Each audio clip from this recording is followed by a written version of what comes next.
Okay, so what is H5N1 flu and should you be concerned? H5N1 is a... This person is talking about H1N1. It's a bird flu and it has a really high fatality rate. Right now, it's not something that can go between person and person. The person who got it, they got it from an animal. Scientists have been saying for years that the next pandemic is going to be probably from a farm in the United States. Obviously, there's things that corporations need to do to prevent that. The number one responsibility to change things is on corporations. However, it's very, very important that people go vegan.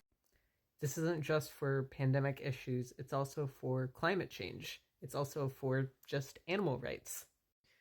And one of the things that has made me so sad is it is so difficult to be vegan. It is so difficult to be vegan. I was vegetarian for about, I want to say like 8 years, I think. And just being vegetarian, it was difficult to go to restaurants. It was difficult in social settings. There's a lot of times when I would eat like a lot of pre-made food. And finding like vegetarian pre-made food was difficult. I will say there are more options for food in like all sorts of food. There's a lot more options. However, even though I had the goal to eventually be vegan, I actually had to no longer be vegetarian, and I did end up like having to eat meat. And I still do today. And the reason is essentially being disabled and being in poverty. I used to go to the hospital really frequently. And if you don't have the food they give you, you don't eat. It doesn't matter if you tell them what your dietary restrictions are. They will, they'll take note of it, right? And I think it's kind of performative. Because they'll bring you out food that is just the same food everyone else eats. And then you say, hey, I can't eat this. And so they send it back. And then they never send anything to you again. They say they will, and then they don't. And this happened so like constantly. There might have been a time when they, brought me food again, but I honestly don't remember. And I learned that if I didn't eat what they gave me, then I wasn't going to get anything. And that was also true for like poverty, right? Where, a lot of times I was getting like meals, meals or like,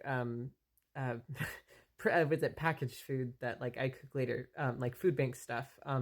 So yes, both like cooked meals and like food bank stuff, where like again, you have to eat what they give you or else you don't eat.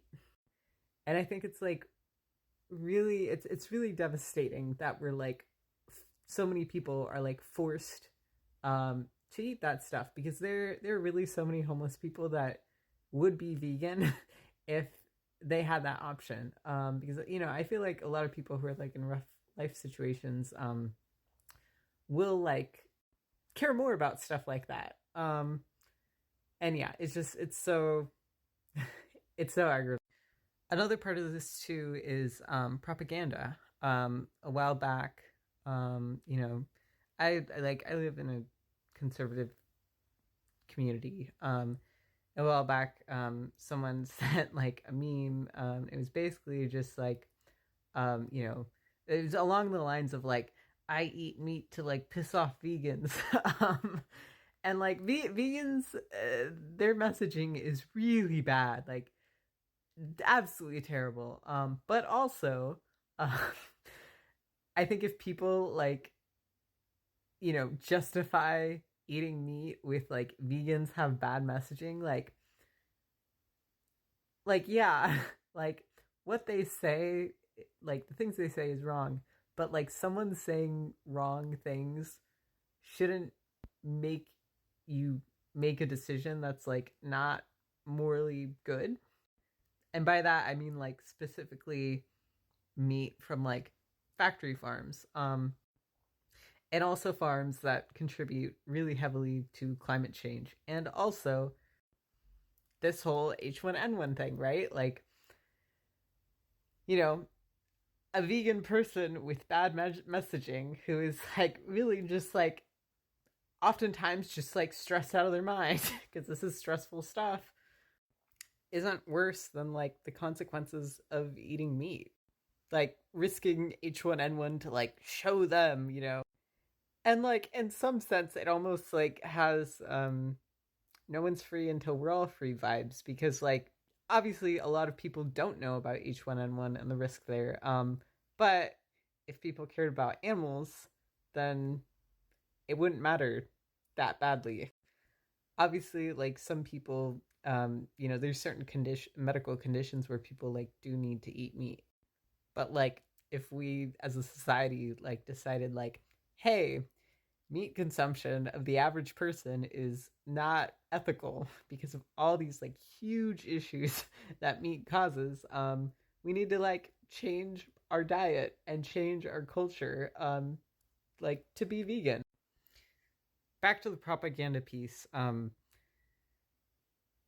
If someone is exposed to propaganda enough times, like they're gonna believe something, even if they normally wouldn't. And I think like I feel like generally people who send memes like that or watch content like that, it's like it's the our wing pipeline, and that is like such a massively huge issue that is going to like really mess up humanity in some really bad ways.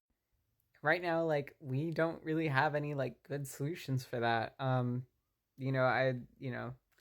was talking with someone and like it's kind of like difficult to find positive masculinity stuff on like positive masculinity, and I say that because a lot of these people going down that pipeline are men, especially like kids, because they don't have third spaces. I mean, me, what was I doing in high school, in middle school? I was on YouTube. That was like all I did. All I watched was like content creators. I wasn't like going outside and playing and hanging out with friends. Honestly, like I was doing so much homework that I didn't have time for that. And it's, oh my gosh, the schools I went to like really robbed everyone of like their childhood, like with the amount of homework we were given. I like, man, looking back, I should have failed my classes or something. Anyway, that's all I got for today.